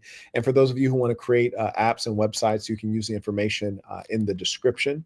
I have a course called How to Create and Monetize Your Own App. The monetize part is the important part. Creating the app, you can get that done. Making it make money, that, my friends, is not so easy to do. Shout out to Luis, writes, Peace of the Saints, tuition, appreciate you. Shout out to St. Pete, sending in the tuition. Shout out to the Lady Saints. Amara writes, the business lives are always great. I appreciate you. Shout out to the Lady Saints. Shout out to the women out here getting this game. Mr. Terrific writes, peace of the Saints, much love and respect. Know that I'm one of your fans. I think he maybe meant since Fresh and Fit. Thank you for the educational video. Absolutely, my pleasure, and I appreciate you. And shout out to my boys, Fresh and Fit, good brothers. Nate writes, peace of the Saints. I just launched my first Amazon product. Congratulations. Love to hear it. He writes, thanks to your course and consultation. There you go. Product-based business. And there's, if you go to school.com/Marquett, it's called how to create a product-based business with $500 or less. Not meaning you give me 500, just like you have 500 and you can create a product-based business. So shout out to Nate. I'm so happy to hear that, man. I want to see you very successful, wildly successful. And thank you for sharing the good news. He writes, thank you for the course and consultation. Would you mind briefly checking out the listing on my website? I emailed the links. I would not mind at all. I'd be happy to, in fact. It'd be my pleasure and privilege. Let's see. Okay, you said you emailed the link. I don't see it. If you'd be kind enough to email it again. Okay, I think I found it. Went to my spam. Now, you should be mindful of that. Be mindful it's going to people's spam. So if you're trying to market, it's going to spam. And I just clicked not spam, and now I don't see it. Okay. Yeah, you might have to send that one again. Let's see. Maybe I didn't click not spam. Maybe I clicked delete. I don't know. But send it again if you don't mind. Damn it. Yeah, send it again. Sorry about that. Yeah, Gmail is putting your stuff in spam. Found it again. Okay. Here we go. So I believe this is the one you're talking about. And if this is not, please let me know. So Nate the Great, if this is not your product, let me know. I believe it is. Okay, so it has an offer here. Get 15% off of your first order. Complete the form to sign up. You just put in an email address and submit. I like that because not everyone who comes to your website is going to buy. So it gives you a chance to collect some information, which is valuable and itself can be monetized.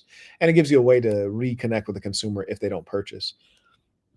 It also gives them a way to, if they are planning to purchase, now they, hey, they got a discount. I trust that they'll like that. Okay, I want to see that video again because that looks kind of cool. I'm liking the branding, the coloration, the black, and the black only emphasizes the light. So I think that's really neat. I feel like I've definitely seen this product before. We've talked about this. I really think it's cool. I think that women are going to love it. So I appreciate that you have a female in the advert, so to speak. So I think that's really smart. And I think it looks really beautiful. Yeah, I remember this. Wow, this is back in the day. You know what, guys?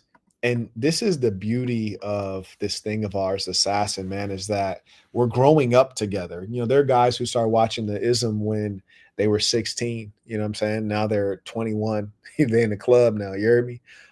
So this is just awesome to be able to see these products and see people making things happen, turning it from a sketch on a piece of paper, from an idea to a tangible product. Beautiful. This is neat.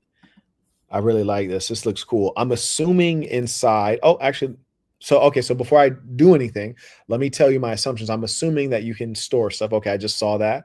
So I pull the cell phone out. So that's useful. I see you have that cord, excuse me, the hole for the headphones cord. Now, I don't run with corded headphones. Some people still do.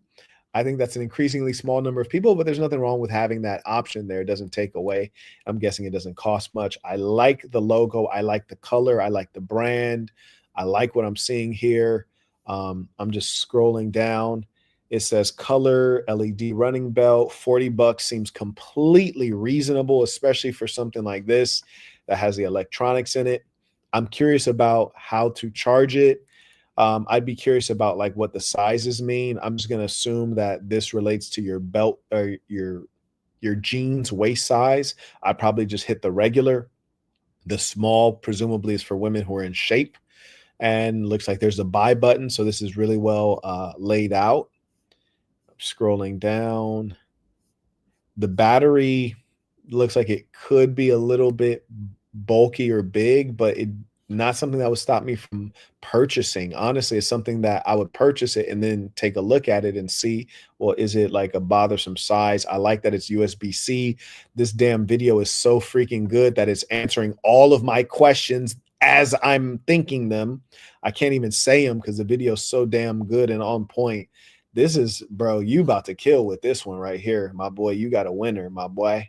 Yeah, this is a W. Matter of fact, I tell you what, send me a DM because I want one. Send me a DM on IG, and and I'm gonna give you my address.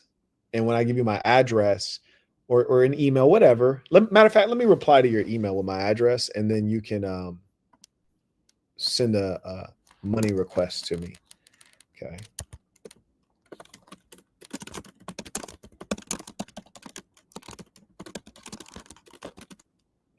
Now, frankly, I don't really want to be lit up when I'm running around. I don't want too much attention because I be trying to be low key, but this is cold though. This is cold. This is cold. And low key, I might, the floozies might pull up on me like, oh my God, I like your belt. It's like so colorful. It's lighting up. I need one of those. Bro, you might have some floozies pull up on the big homie. So I appreciate that. But I'm replying to you right now with my address. And if you'd be so kind, you could just send a payment request for the appropriate amount via Venmo or PayPal, and we'll get you paid. Thank you for that. Thank you for creating good product. I also acknowledge Xander, who just became a member at patreon.com/the Saint and the Sinner. We welcome Xander in the chat, because we know if Xander came in right now, he's one of the business-minded guys. And I like to see that. Those are the kind of guys that we want. I don't want to have a huge organization. I want an organization of elite men who can build things and thereby influence the society. I also acknowledge another Saint just joined, NYU student just joined at thesasson.com. That's THESASN.com. Just click join, become one of us. New member orientation is already posted on the sites. It will be on the 1st of the month. And shout out to Chris for doing that, for putting it on. I also acknowledge Brandon. He writes product demo live. Shout out to Brandon. Brandon be cracking me up. Listen, just a quick story. We had I forget which drip trip it was. I think it was drip trip 1 or drip trip 2. I forget. But long story short, everybody showed up on time except Brandon. Bro came like late for whatever reason. We're over at the freaking, like, we're way like 2-3 hours out of the way, like in the cut on a mountain in Vietnam. And we took a tour bus over there. Brody shows up on a goddamn motorcycle off of some drove like hours on a motorcycle dolo, and then shows up, and I'm like, yo, like, do you drive motorcycles? Like, nah. Like, bro just like figured out how to drive a motorcycle 2 hours and caught up with us. Like, bro's a madman.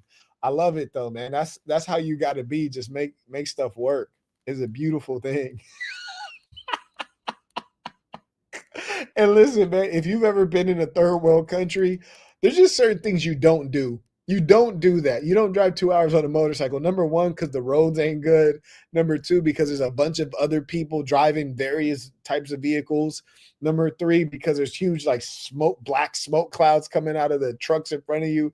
Number four, because a random cow or something might be in the street. There's potholes. You just don't do that. Bro made it there without a scratch and made it back. It's beautiful, man. He's a wild boy, man. He's a wild boy. I love to see stuff like that, man. I just love to see people pulling stuff off. That's what I like to do. I like to pull stuff off. Oh my goodness, man. I'm trying to remember who I was talking to when I was like, yo, like, did this, like, who was that? Oh man, that was a good time. That was a good time. And shout out to the people who are going to be on Drip Trip 2026. I think that's Drip Trip number 3. Listen, I'm not even going to make any actually, I might make, listen, I'm not even going to talk about it. I ain't going to talk about it. You already know how that go. We come in with, listen, no comments. Shout out to Andre. Oh, okay. It's sold out. Okay, deep. All right, listen. So there's a void in the market. If someone wants to do a lip balm product, I encourage it because listen, I might not have any hair, but I keep my lips. Pause. I keep my lips ripped. Pause. Y'all know what I mean. I use lip balm, damn it. I use lip balm, a lot of it. So if somebody want to get in the market, who is a long time, who is confirmed? Let's do it like that. Who's confirmed? If you want to produce lip balm, I give you my blessing. We'll put the deal together. We will put the deal together if you're confirmed. Thank you. Now Joshua is up to a baller alert. Back to his old tricks here. He writes, I have real estate investors asking to partner on deals. Not surprising. I have my own capital. That's a beautiful position to be in. And I'm currently buying my own properties. Don't you love to hear it? Don't you love to hear it? He writes, I agree with you. Those who own now will make huge profits when rates drop. See, that's what I like to hear. When he agrees with me on real estate, I'm pleased because he knows real estate way better than I do. So I'm happy about that. It encourages me. Yes, sir, Reba. He writes, I would advise, what would you advise on the investor money? I feel there is still a play there. Peace of the Saints. So let me start from the beginning, just making sure that this question at the end is connecting back to the first sentence, which is, I have real estate investors asking to partner with me on deals. And so you said you have your own money. We already know OPM. So probably consider it if these are people who seem to be on the up and up. So he writes, what would you advise on the investor money? Well, take it. I mean, sounds like you ought to take it and do more because, as you said, this is time to plant. Harvest is coming up soon. He writes, I feel there's still a play there. Peace of Saints. And the good thing about you is you have what I call an educated gut, right? You've done enough deals to where your gut is pointing you in the right direction. So I say go with it. And even myself, I was asking myself, I was like, man, I'm looking at a lot of deals right now. I'm doing a lot of stuff in general. And I'm really pressing hard. You know, should I maybe pull back a little bit? And I was like, nah, go for it like a fearless lunatic. Let's seize the moment. Let's get it in, get it while the getting is good. So go for it like a fearless lunatic. Let's get it. Millions, big deals. Shout out to Mr. Ruffin, writes, Peace of the Saints, tuition, Sassa Miami. Shout out to Sassa Miami. Oh yeah, by the way, we have big game conference. Sassa Miami pulled off a fluke, lucky win on the football field, but shout out to them. But here, listen to this, man. We had a free agent. You heard me? We negotiated contracts. We brought Cam on to SAS in Atlanta. And listen, man, this next football game ain't gonna be nothing nice. It ain't gonna be nothing nice. So all I know is that y'all got it that one time. It looked like y'all ain't about to get it again. You dig? Yeah. SAS in Atlanta, we up. Carrying on. Shout out to Randy, comes in via PayPal. He writes, Peace of the Saints. I didn't get a notification for the live, but here's my tuition, and I have become a member on Patreon. Can't wait for the new member orientation. Okay, so you must be brand new because I actually did post this up on all the member sites so that people got notifications. I posted it everywhere. We put it in our Discord. We put it on thesassin.com, marquettdevon.com, marquettism.com, school.com/Marquett, and patreon.com/thesaintthesinner, and on Instagram stories. So everybody had a chance on this one. And I appreciate you becoming a member, and you will now be able to get those notifications. And I'm glad you were able to come, and I trust you will enjoy the replay. Bro said nothing like Florida football, brother. Yes, indeedy. Yes, indeedy. Make sure we're caught up here. Okay. Let me see the folks on Super Chat are talking about. You guys mind if I hydrate real quick? Kicking all this game. My brother can get thirsty.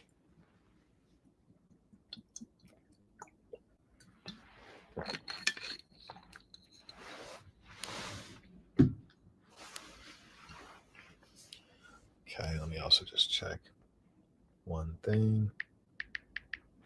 Because again, as I say, you don't want to be the bottleneck.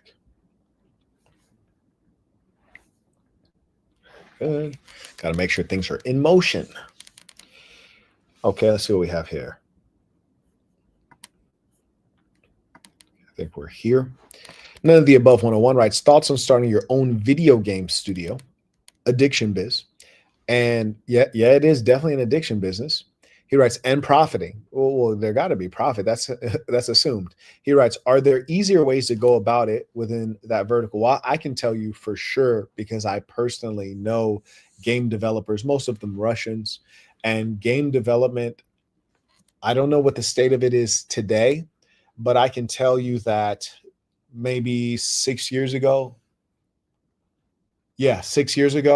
very expensive, and it requires developers with real skill. I trust AI has probably made it less expensive and less intensive in terms of those developers having like significant skill sets, but I trust that it's still probably more expensive than regular development of an app or a web application. So that's a barrier to entry. It's because it's hard to source the talent, it's hard to put together the capital, but you have to ask yourself, are you going to be creating complex games? Are you trying to compete with Grand Theft Auto? You shouldn't do that. I don't even play video games, but I know that you shouldn't do that. It's expensive. You don't have all the bells and whistles. You don't have the team. So are you creating a simple game? Are you creating a game for a cell phone? Are you creating a game for children? Are you creating a game for people on the airplane, just trying to pass the time? Like, who are you creating the game for? How complex will it be? Will it be free? How are you monetizing it? So question one, what's the revenue model? Question two, who am I creating the game for? And I trust that there's certain demographics that do play video games where the competition is less steep. I'm guessing that video games for, say, girls who 8-year-old girls are a lot. You don't have to compete against the big studios that produce Grand Theft Auto, Final Fantasy, and whatever people play. Acknowledge Nikki. Shout out to the Lady Saints. She writes, peace to the Saints. Loving the information. Thank you so much. You're welcome. And I appreciate you. And shout out to the ladies making sure that they're knowledgeable, because it allows them to be a great value add to their families. Shout out to Beast. Writes, peace to the Saints. Love these segments. Could you elaborate on why you think getting fired is a better option than quitting? I'm in a similar position, have a full-time IT job, but my e-commerce business is making 2.5 times more. That's a beautiful thing. Congratulations. When you quit, you get nothing. You just leave. If you are fired, then you can get unemployment in most Western countries, which means that you can get a steady check for some amount of time, which would allow you to have a bit more of a comfortable landing in your entrepreneurial, your new role, your new lifestyle, which may not perhaps replace your income for other people. For you, it seems like it certainly will. And so what you want to do is create what we call runway. Generally, you want 6 months of runway, which is to say, if you weren't earning at all, you could cover all of your expenses and the business's expenses for 6 months. So to do that, you need to take every dollar you can get, which is why it's better to be fired than to quit. And that's Book of Dark Truth stuff right there. Thank you for that question. May I acknowledge none of the above writes, not only Nate is great, but so is his product. Yes, indeed. It's cool. I may also acknowledge Elon. He writes, Peace of the Saints. I'm working full time at LinkedIn. Shout out. Congratulations. That's a fine business. While simultaneously offering marketing services. What's your recommendation on maximizing Silicon Valley workflow with an aim to double down on entrepreneurship in the near future? Okay, that's a heck of a question. So, what's your recommendation? Okay, so I'm putting up a line there on maximizing Silicon Valley workflow, putting a line there. So then we're looking at terms, Silicon Valley workflow. So the question is, what do you mean by Silicon Valley workflow? Right. So with an aim to double down on entrepreneurship in the near future. So we'll just say with an aim to double down on entrepreneurship. So what I'm saying to you, Elon, is rewrite your question and resend it. You don't need to super chat it. You can just send it in the regular chat, and then I'll pull it out. So just rewrite that for me. I want to make sure that I can give you an answer to what you're actually interested in having answered. And with that being said, my computer is almost discharged. So let me relocate real quick. Just give me a moment.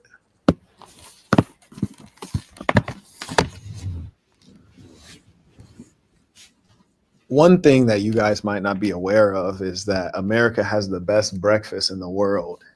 Some people might say it's the French, but their breakfast is basically candy. Yeah, it's just candy. It's just a bunch of sweets.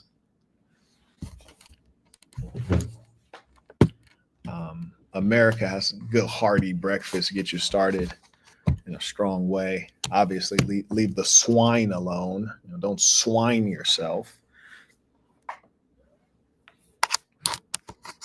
Okay, let's see if Elon resent that question. Okay, I'll give him a little bit of time to cook that back up.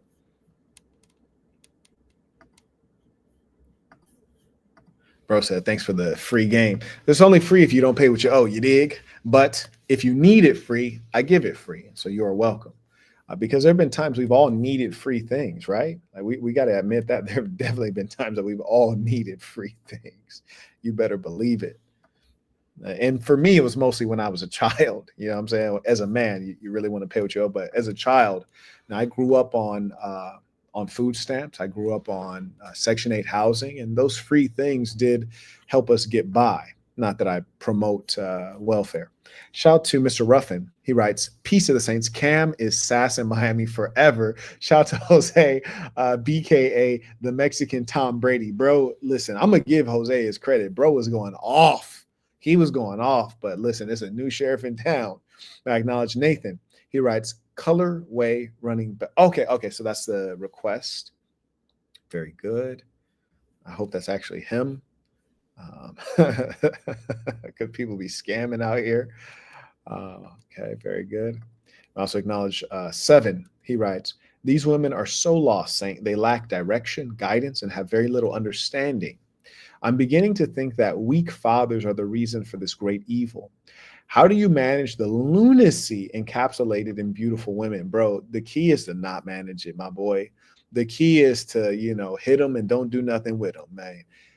I agree. It's really a complex world out here, and the government is not making it any easier. The government is actually supporting their lunacy, and that's why the revolution is needed. I agree with you, man. And I just want to tell everyone, with all due respect, if you can use certain filters to weed out the women who are going to be problematic, I hate to have to say it, but the single mothers are just like, it's an obvious red flag, 9 out of 9. So if you can stay away from them, you'll be good to go. The women who dress promiscuously, stay away from them. You'll be good to go. So keep those simple tips in mind. Yes, I'm gonna pray for you, my brother. Shout out to Rashawn. Just got conference 3, which speaks on a number of topics, including negotiation, which is critical not only in business but also in personal life. Did you know that? Did you know that most times with a woman, you're engaging in some form of negotiation? Also talks about budgeting, hugely important, and of course it talks business. Right? Got to get to the bizag. You can get that at school.com/Marquett. That's SKOOL.com/Marquett, MARQUETT. No E at the end. click classroom or classes, something like that, and you'll find it there. Okay, I'm looking for Elon. He says, got it in one sec. Okay, for sure. We'll keep an eye out for you. And while you are doing that, we shall carry on. Newsfeed. And also, if you click people, it'll show you the other students who are also at your institution. So contacts are the ones that you've made your friends, peers, or just all the other students there. And then if you click attendance, it'll show your attendance record. Also, I want to remind you guys that, good design is timeless. One, simplicity and oneness. This is a very simple app. It doesn't do a bunch of things. It's an attendance app. So that's the one main thing that it does. That's the thing that it focuses on. And it's not over-engineered. It's very clear and simple to the eye. And that's why, even though this app is like 10 years old, excuse me, even though this application is 10 years old, you can't tell, you see, because it's native, which helps. It's native. And B, it's well designed. I actually designed this one myself. So right now it's showing the last attendance check-in. If you click and you see it just literally updated the attendance record once I pulled it up, because there is a hardware device here. And so the current time is 3:56. You see it just updated the time to 3:55. In the tech business, when you're doing B2B, it's really important. Like me, I know a lot of times folks who are selling or pitching or demoing, they'll use dummy data. I find it so much more persuasive to use real data, real functionality, go actually live, connect to the internet, show them how it really works, hand them the phone, let them play with it. And I still also, here's a pro tip from people who really do this. I'll still print out all the slides of every screen you could possibly pull up, just in case the internet's not working, just in case the app gets buggy. Then I can say, okay, well, we'll put that down. Let me just take you through the screens. I'll show you every screen in the user interface. So I have that as a backup, but I really like them to use the live app. And when I'm demonstrating, I let them know this is live data. This is real. This is actually connected to the internet. It's actually functional. This is a direct reflection of what you would be buying. You're seeing the real thing, in other words. If you click previously, it'll show your previous logins, your previous attendance. And so you see that it is giving my ongoing attendance so that I can get credit for my time spent in class. And Bridget, if you'd follow me, I'll show you the Bluetooth hardware that it's interacting with. And in this case, it's interacting with this piece of hardware. And this is how informal the demo was, in as much as I'm in communication with the person who can cut the check. When you're selling to large organizations, one of the first challenges in your business process is identifying who could actually make the decision and cut the check. That's difficult. I'm already in conversation with that person, and I'm sending them this easy, simple video. Like, I'm texting the video to them, right, on their cell phone, making it as easy as possible to consume. It doesn't have to be polished, doesn't have to have bells and whistles, animations, none of that. It just has to be clear. And in fact, when it doesn't have the animations and it doesn't have the bells and whistles, it shows them that there's no like smoke and mirrors. I'm just showing you raw what it actually does. This was actually at my flat in Erie, Pennsylvania. Actually, it's a townhouse in Erie, Pennsylvania. At the time, I had two offices that I was often between, which was Cincinnati, Ohio, and Erie, Pennsylvania. I was driving back and forth constantly. I also had offices in other places like Springfield, Missouri, Chicago, Illinois, various other places. But those were the two I was mainly between. That's because we had big deals between the two, namely in Erie. And yeah, I mean, this is history right here. It's really neat to build things with people, to work with the same folks, for half a decade or more, and basically provide them with you're shaping their life. That's really neat. But anyways, now I'm about to show the hardware component, and I just want to give you guys a little bit of context there, because initially when I started the business, we were just a software play, pure software. Now, we had a lot of software because we were native on iOS, we were native on Android. And when we first started, I kid you not, I think it was called, was it called Amazon Fire Phone? Something Fire Phone. So we were like native on an Amazon device. We were native on I think Microsoft had a device as well. So we were just doing way too much at the beginning. And then, of course, we had a web application that faces students and one that faces the administration. And, of course, one that faces us that gives you all the data. So we had a lot of software, in other words. And eventually, when we pivoted, then we brought in the hardware component. And initially, I was partnered with a company called Estimote. And I knew the CEO of the company, a guy named Alex. I want to say he was Ukrainian. But anyways, turned out to not be a very honest guy, because our businesses for a time were growing in parallel, right? I'm a pure software play, but we now have a hardware component, which requires a Bluetooth beacon. And this is why I always talk to you guys about relationships. I always talk to you guys about good people, right? So my company now needs hardware. I partner with him, and we're talking CEO to CEO, boss to boss, and we're doing good business. And our companies are growing in parallel. But here's the kicker. At one point, my company goes into hyper growth. Pew! So now my demand for hardware software, or excuse me, for hardware technology, the Bluetooth beacons, it skyrockets. And then so I was like, hey, I know we did 30,000 beacons with you. Hey, I need 150,000. Hey, I need 200,000 of those devices. And he's happy because more sales for him, more money for him. We're his biggest client. But the problem is that my company went into hyper growth. His company did not go into hyper growth. His company was still inching up bit by bit. So they didn't have capacity when we went from a 30,000 piece order to 150,000 pieces. And instead of being honest about it, he just, oh yeah, we're going to fulfill it. Give us a little bit of time. Hey, we're having trouble programming the firmware. Now, the good thing about me is that I never want a single point of failure. And when I realized he wasn't a good person, he kept lying to me. Then I went and started producing my own Bluetooth beacons. I had to get a whole factory in China and start producing. Actually, I'll show you. We'll show you. We'll take a look here, because this is actually during the time when we're transitioning. Okay. So those are the beacons that I started producing. So now we went from being a pure software company to now we're also a hardware company. So those are the ones I was producing. Should have this ready next time. And now here in this box, we have, this is a box of the ones I produce, like 2 different types.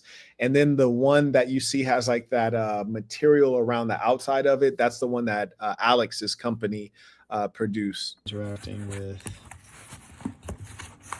this. So this right here is what his company produced. We were partnered together, but he couldn't produce them fast enough to keep my business, agile. So what I did was, and the technology underneath this pretty little cover is essentially the same. And, small beacon here, which is what we leave in each classroom to track the attendance. You can stop now.